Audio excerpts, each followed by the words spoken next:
to Tom James. Good job! Oh, my goal! What a goal for Tom James! Oh, that was special!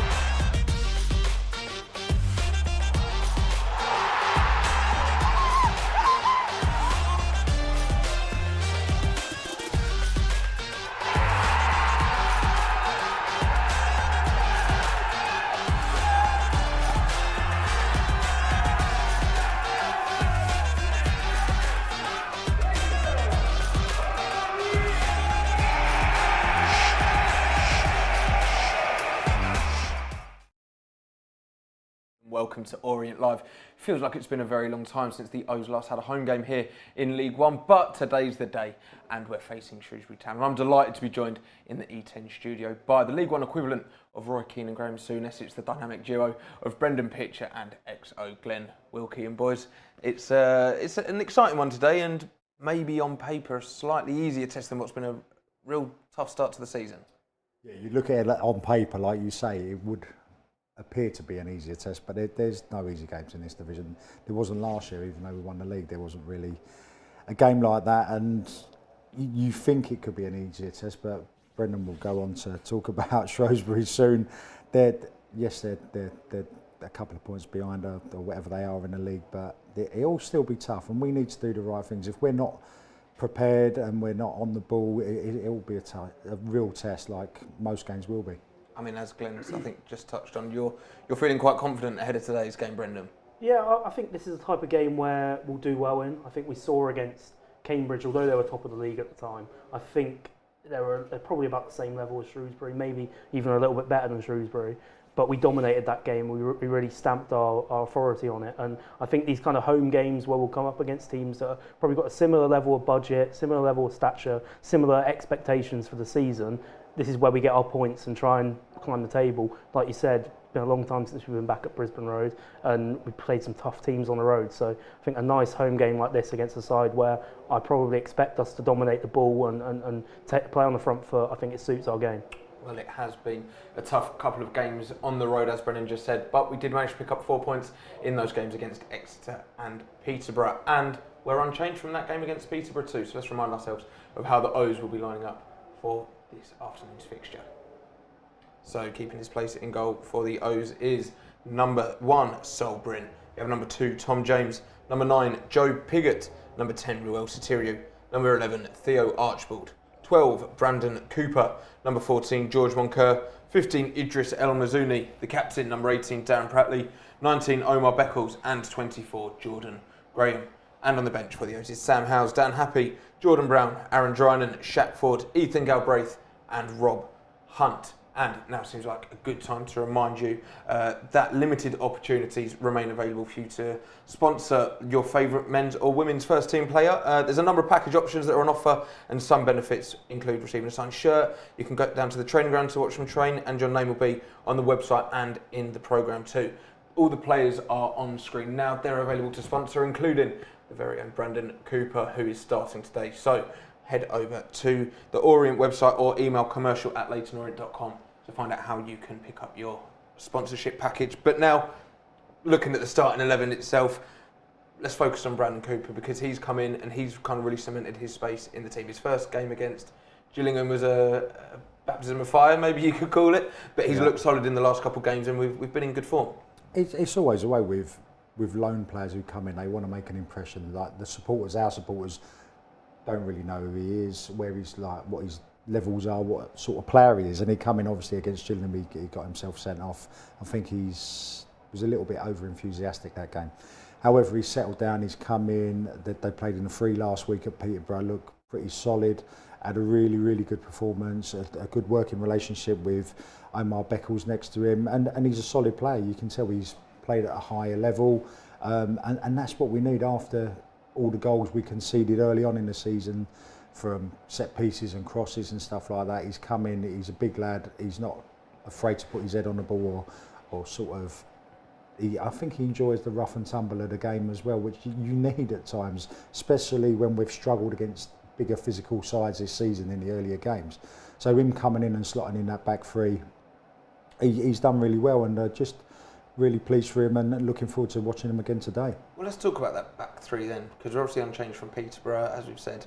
a brilliant performance against Exeter, and I actually think last Saturday was really positive too. We've probably been better away from home so far this season, and this is the first time I believe we're warming up in that back five in the league at Brisbane Road. So it's an interesting one. Maybe Richie's going for a different approach for today's home fixture. Yeah, we were talking about it before the game. We believe it's probably the first time we've started a game at Brisbane Road with a back three. If that's what it's going to be, it's unchanged, and we were a back three. So you assume it's going to be the same as last week. But it's an interesting approach because like Richie likes to chop and change, especially this season. I think he's been concerned probably about the amount of goals we've conceded from balls into the box and the way we haven't defended probably wide areas well enough. So I think that this three at the back system negates that a little bit. I think Brandon Cooper, like we've mentioned and Glen's mentioned there, plays a big role in that because Richie's kind of idea of a centre back, it limits you in some extent because Richie wants his centre backs to be very, very good at playing out from the back. And normally you don't associate at this level a big, strong, tall centre back that can head the ball and will be no nonsense and love defending with that kind of being able to play out from the back, being comfortable on the ball and being able to deal with it under pressure. And Brandon Cooper seems to be the best of both worlds. He seems to be able to rough it up and deal with big strikers and defend set pieces and be a threat in the other box as well as he's left-footed, he's very comfortable on the ball and he brings it out well. So he's a really nice addition to this team and he's been really, really good in the last couple of games. I've been really impressed with him. What I'm pleased about more than anything is that you two have referred to it as three at the back and not five at the back, because I've been telling you guys this for a long time. Well, it's free. Well, it's an interesting one because Tom James playing in the centre-back role, you remember maybe a couple of seasons ago when he first joined the club, would be a right wing-back. Yeah. But you've now got Theo and who's at the right wing-back position. It's an attacking back five. Is. Well, it is, and you've got out-and-out wingers attacking players in those wing-back positions rather than Tom James as more of a defender, and he was doing the job in League Two a couple of seasons ago as a right wing-back. He's more defensive. We know he's got a great striker and he's a good passer of the ball, but he's not going to be that athletic person getting up and down when you need him to go and attack like Graham did last week, like Theo can do on the other side, get beyond their full-backs and get crosses into the box. That's not TJ's style. So with him, natural right footer there, obviously Cooper on the left and Omar in the middle.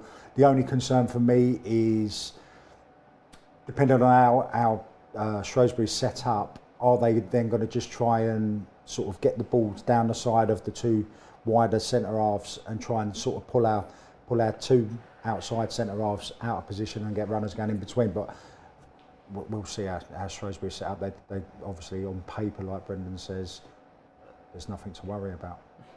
Well, they're going to have to be good covering if one of the wingers do go forward. But you look at Graham on the right and Theo on the left, so good at getting the ball in. And, you know, as Glen's saying, it's a case of them kind of running at their men. And Jordan Graham especially, I think there was some discontent from Shrewsbury fans when they saw who was playing at left back. So maybe is that an area you target? Yeah, absolutely. I think a lot of our play, and when we speak about the three at the back system and how we've changed in recent weeks, I think since Exeter there has been a shift in these last two games where we've been a bit more direct. It's not been hoofball, it hasn't been lump up to the big man at all costs, but it's been quicker. It's been, let's get it forward quicker, let's not play around for it so much, let's get into the channels and let's use the wing backs. And I think Jordan Graham and to a certain extent Joe Pigott played a massive part in that, because that's not something we saw really a lot last season. We didn't rely on crosses that much, but Jordan Graham's biggest strength, as we've seen time and time again in these last few weeks, is just getting the ball out of his feet, beating his man and putting a pinpoint cross, and we've just got to make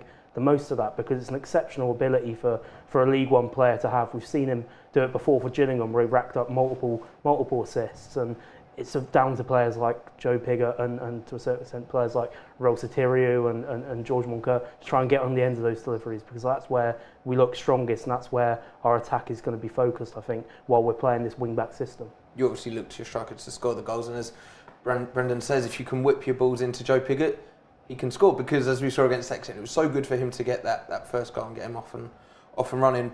First game back in front of a home crowd, now starting, leading the line. Hopefully that'll give him a bit of confidence against a Shrewsbury defence that you'd hope to get a few against, maybe. Definitely. They ship goals in, and I don't think they've had a clean sheet this season, have they? I'm not sure. I'll have to double check that. They've had one. All right, okay. So well done, the knowledge. Yeah, they concede goals. Pickett's coming into form. I'm absolutely shocked he's not claimed the goal at Peterborough last week, and he's let Omar have that, by the way. If I'm a centre forward, no, it was my touch, last touch. I would have done that. That's exactly what Jabbo said in the studio did he? last week. Oh, right, okay. Well, there you go. So I'm shocked at that. Maybe it was because Omar's obviously scored a couple of own goals and he wants him to try and address the balance a bit. But yeah, looking forward to seeing him. He's got a bit fitter. He came into the pre-season very late. He's getting up to speed now. I've only seen him a few times this season, and it'd be really interesting for me to see what he's adding and what he's bringing to the team, as opposed to where he was sort of 3-4 weeks ago when he first came in. But once you start scoring goals as a forward, the goal looks massive and you feel like you can't miss. So let's hope he gets a few opportunities today. Well, hopefully so. Well, and of course, today's the penultimate game in the month of September, and that means the autumn months are fast approaching. It's getting darker, it's getting colder, but fear not, because look at what we've got for you. It's our Autumn Essentials range, and you can pick up this range including training tops, hoodies, scarves, caps, hats. We've got it all for you to keep you warm in these autumn months, and you can shop the full range by heading over to the shop at leightonorient.com right now. And one man who looks exquisite in his training gear is a certain Ed Turns, and we're going to see him very shortly as he caught up with his namesake Ed Turns. They look like brothers. He met Ed Turns at Peterborough, and they discussed all things Ed Turns. Let's take a look and see how that went last Saturday.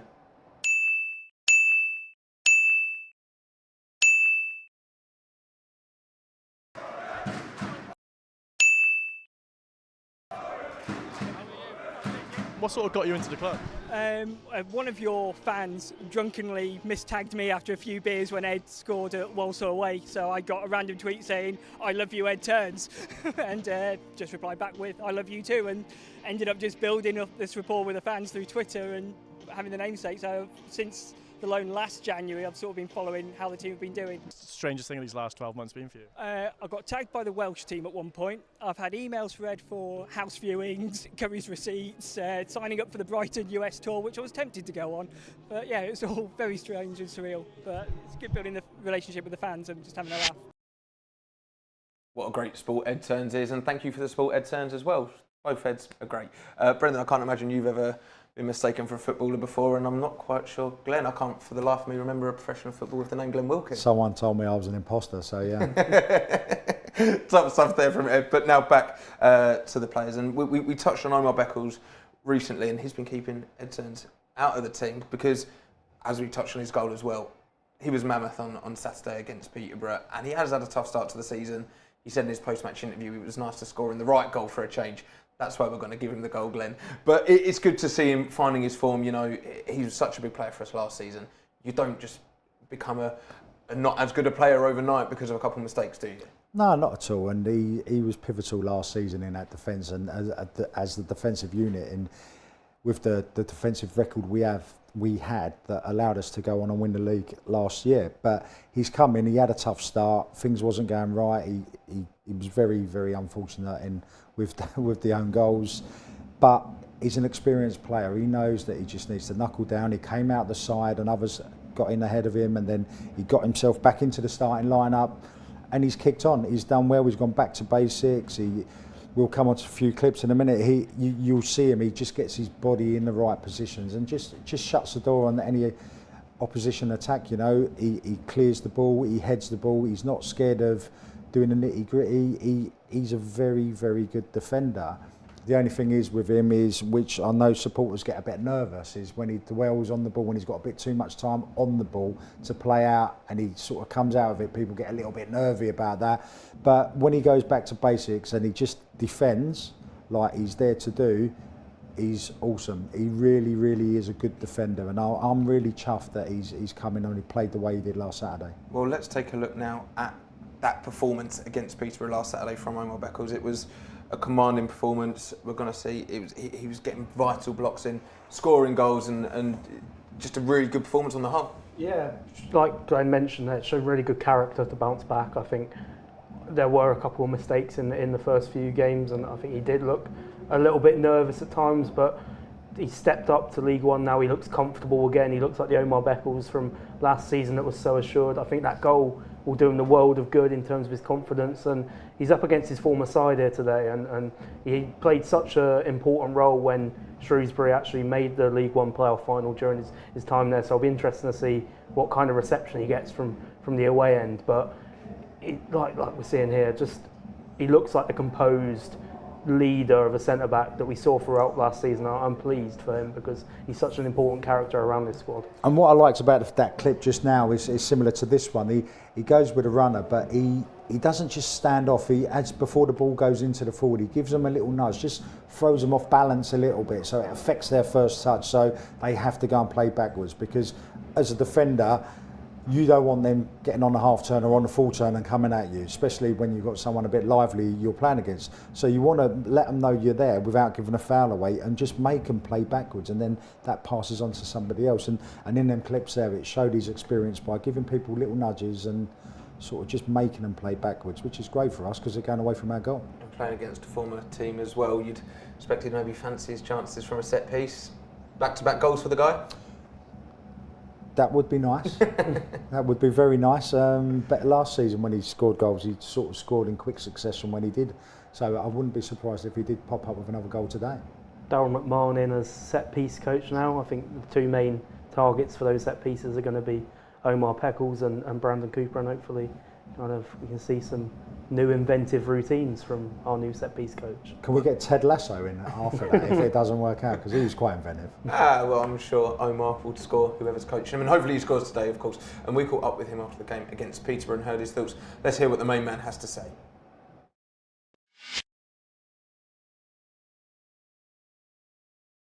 So Omar, we're back in league action tomorrow with the game versus Shrewsbury Town. What's your thoughts going into the game?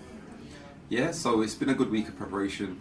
We had the game during the week in which, all the lads that haven't been playing got game time, and I think a lot of lads, be it coming back from injury or just finding their feet, we've got time, got minutes under the belt. So we've got a full squad raring to go, which is going to be a challenge for the gaffer picking a side. So yeah, it's been a good week. It's been a really competitive week, and we know it's going to be a battle. It's going to be a scrap. So yeah, we're best prepared, and hopefully we can build on the last two games and get a result. And what sort of side are you expecting Shrewsbury to be? Look, I played for them. I spent 3 years there, and not much has changed from their style, their identity. They're a competitive side. They're a physical side. They'll be athletic. They'll be robust, and they'll work really, really hard. So yeah, we know the challenges that they possess, and it's not going to be, probably won't be like a free-flowing sort of possession-based sort of team, but we know what their threats are, and we also know how we're going to best deal with that and the threats we can pose. So yeah, I guess if we build on the confidence from the last two games, I'd like to think we can step away with a good result. Yeah, and you mentioned you spent some time there early in your career. Do you think that's something you can use to your advantage, perhaps? You say that, but it is still a different team. I think there's only one player that I know that's still there from my time. So yeah, as much as the style might not be entirely different, personnels are different, so it will be a different beast. So yeah, but nonetheless, I guess it will be good to come across a few familiar faces from the staff members to the player that I know, and yeah, fans as well. But yeah, I guess more than anything, I'm desperate to build on the last few games that we've had, and it's all about us getting 3 points. Yeah, and you mentioned those last two games. What sort of has that shown you about the team after the disappointment after the Stevenage game? Well, I think our ability to bounce back for starters, and also just the resilience. I think in both occasions we went down a goal, and we've shown that just the mentality, the spirit, the fight that we have in the dressing room, the togetherness has been really, really good. So yeah, I'm really confident with this group of lads that we've got all that it takes to be a competitive side at this level. So yeah, and long may it continue. Top stuff there from Omar, and of course he's making his 102nd appearance for the club today after making his 100th against Exeter a couple of weeks ago. That's a good stat, isn't it, Brendan? But now, just to remind you, today, if you're watching live on our YouTube stream, then you can head over to the Match Centre that is going to be on the website on screen now to go and pick up your audio pass and listen along. And international fans, you can watch along too. every kick, every goal, every tackle. We're bringing it all to you right here. And then, of course, the same applies for next Saturday against Fleetwood Town. That one is available to stream internationally.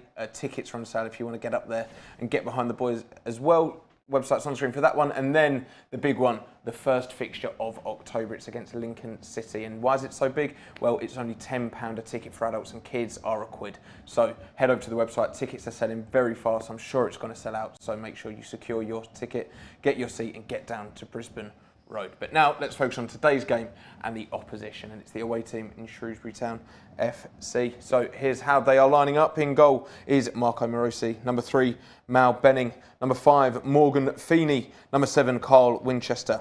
Number 11, Daniel Udo. Number 14, Taylor Perry. 17, Elliot Bennett. The captain, number 22, Shay Dunkley. Number 27, Max Matter. Number 33, Tom Flanagan. And 42, Nolan Kenner. So that is their starting 11, and on the bench for them is Harry Burgoyne, Joe Anderson, Ryan Finnegan, Ryan Bowman, Kieran Phillips, Tom Bayliss and Brandon Fleming. And that is the away side for today's fixture, and we've touched on them briefly, but this is the kind of team that we'd look at and go, right, we want to go and put on a performance like we did against Cambridge, like we did against Exeter. We want to get goals, and we want 3 points. Definitely, and they don't score many goals, do they? So we would be hoping for a clean sheet today, because we've not kept one at home or in the league. I can't remember the last one. Maybe Cambridge game, was it? It was Cambridge at 2-0 when we was outstanding. My favourite performance ever. Yes, that'd be nice for us to keep a clean sheet, but literally go at them. But the only thing I'm a bit slightly worried about, we are favourites and they are the underdogs, and you know, underdogs are hungry dogs, and hungry dogs run faster. So I picked that up from the NFL this week, by the way. Yeah, so we've just got to be a bit wary. We've got to be a bit wary of them. We can't think this is a given, this game, and we've got to have the right attitude and go at them. But I would hope for 3 points, a comfortable 3-point win. I'm glad you moved on quickly from that hungry dog analogy. Don't watch the NFL ever again. They might be hungry dogs, they might be fast dogs. They're not dogs that can score, though. They haven't scored many goals this season, have they, Brendan? No, I think we'll see their goals on the screen in a minute, and I think they've only scored 4 goals this season, 3 of them from open play, and those goals have come against 3 of the worst sides in the division. I think Cheltenham, Fleetwood, Burton, all down there, all struggling. And when you look at it on paper, their run to start the season has been pretty straightforward on paper against some weaker sides, whereas we've had some tough tests and we're sitting on around the same position, around the same points. So it might look like an even game from the table at the minute, but from what we've faced and what compared to what they faced, I think we're considerably the better side, and that's why we're the bookies' favourites today, and that's why, like me and Glen have said, this has got to be a performance where we take the game to them and try and rack up some goals. Let's look at the goals now, Glenn, because there are some gifts in there. They're pretty lucky to have scored as many as they have. Yeah, they're really fortunate. Like this one is almost an own goal. Great save from the keeper, but they're in the right place to tap the ball in. There's nothing that I've seen in these clips that suggests that they're sort of cutting edge up front and they're really a major threat. But they do score. They have scored, but they struggle to score. They're just a simple routine set piece there where they score from. But they have scored goals. But like I say, we can't sort of be a bit blasé about it. Yeah, I think that third goal there, the one we've just seen, is the one that worries me slightly in terms of it being from a set piece. I think even though we've improved in recent weeks from our set piece defending, we've still, even the goal against Peterborough last weekend, it's from a corner. I think last season, going back to that, we had such a good record. We only conceded 8 goals from set pieces. This season we've already conceded 6. So we need to get better at defending balls into the box, and we've spoken about it already. We've spoken about Beckles' improvement and what impact Cooper's made, but we still need to defend those balls in better, and that's where I feel like perhaps if Shrewsbury are going to cause us problems, it will be from set pieces. Shay Dunkley has been their highest rated player so far this season. He's averaging 7.48. Is he the danger man for you? Is there anyone in there really that you'd single out other than him? I think they've got a few experienced players like Elliot Bennett has been around, played in the Championship, had a little spell in the Prem. Daniel Udo is a good striker. Orient fans probably won't remember, but he played for Telford against us in the FA Trophy and was very good and has worked his way up from non-league. Hard-working striker, will run the channels. gets the odd goal here and there. He's probably their biggest threat, but there's no one looking at it on paper that really scares me. I think they're a very functional side. I think Glen spoke earlier about the difference between a back three and a back five. I think they play a back five, and I think they're very passive, and that's why they don't score a great amount of goals. They've got a manager in Matty Taylor, who Orient fans might remember was Walsall manager back when we were in League Two. Got sacked as Walsall manager, not doing a great job, and has found himself in a League One job, and he's struggling again. And I think all we need to do is look at social media. A lot of Shrewsbury fans upset, disappointed in their team, and I think that's the difference. I think this Orient team has faith in its manager, has faith in the process of where we're going as a club, and despite losing some games, we don't turn. We have faith in Richie, and there's a good feeling about the club. I think Shrewsbury is very much the opposite. I think they're struggling for faith in their new manager, and things could go south quickly with them. Well, we've got just under 5 minutes until kickoff. So, of course, don't forget, if you're still on the YouTube stream, you haven't got long left. Get over, get your streaming pass, get your audio pass, and join us for the 90 minutes of action. But let's remind ourselves now of how the O's are lining up for this afternoon's fixture. In goal for Leyton Orient is number 1, Sol Bryn. We have number 2, Tom James. Number 9, Joe Pigott. Number 10, Ruel Sotiriou. Number 11, Theo Archibald. Number 12, Brandon Cooper. 14, George Moncur. 15, Idris El Mazouni. The captain, 18, Darren Pratley. 19, Omar Beckles. And 24, Jordan Graham. And on the bench is Sam Howes, Dan Happy, Jordan Brown, Aaron Drynan, Shaq Ford, Ethan Galbraith and Rob Hunt. And so that is how the O's are lining up. We've kind of not actually given much love to Ruel Sotiriou recently. He's maybe gone under the radar a little bit. He got the last minute winner against Exeter. He started every league game this season. He's in the past seasons maybe not had a run, but he's really performing now under Richie, and hopefully can do so today and keep adding to goals. He's our top scorer. Yeah, I really like Ruel just because he's so unpredictable. So unpredictable. We've said it before, he's like a street footballer. He does things that you don't expect as a defender, very difficult to defend against. And when he's on it, when he's sharp and he's got that bit between his teeth, he'll shoot from anywhere, and he strikes the ball so cleanly. He also is an intelligent player, and he can slide and pull people out of position and slide others in with a nice little pass. He's done really well. I'm pleased he started every game. I'd like to see some more goals from him if he gets the opportunity, but there's a reason he's in the team. The manager sees him every day in training, so he's obviously doing something very, very good in training that he's not done in previous seasons to keep his place. And yeah, he has scored a few goals, and he's our top goal scorer, so long may that continue. And that midfield three, it's the consistent midfield three of Moncur, Pratley and El Mazouni that won us the league last season. They're starting again, consecutive games started last week. It's hopefully a big performance from them three as well. Yeah, and I think Darren Pratley makes such a difference. I think we've spoken about kind of Omar's improvement. I think it's coincided with Pratley's return because Pratley brings that leadership and all of those intangibles that you don't see him make a pass or whatever. What he does is organise and make sure everyone's on it and encourage and motivate, and perhaps too much of that was on Omar's shoulders at the start of the season with Pratley out the side, but now Pratley's back in, you're seeing the best of Omar and you're seeing the best of this Orient team that's quite young and quite inexperienced, but they're being led by Darren Pratley. Who have you read my notes in the programme today? Because that's exactly what I said. I'm sure I've heard that before somewhere. Stop trying to sell your literature, Glenn. How do you think the boys in the tunnel will be feeling though, Glenn? We've had such a tough start to the season on the road, some tough teams. They're coming out now. It's a good opportunity today to really put on a performance against the home crowd. Definitely, they're back home on a lovely pitch in front of their own support after the two good performances on the road. They want to come back, give our supporters something more to cheer about, and really sort of kick on in this next batch of games against the lesser teams in the division and sort of put them to the sword and rack up more points on the board. Well, Tijuana Taxi is ringing her out around the ground. The boys in red are out on the field, and hopefully they're going to entertain you. Right then, it's time to hand over to our commentary team of Dave Victor and Matt Hiscock.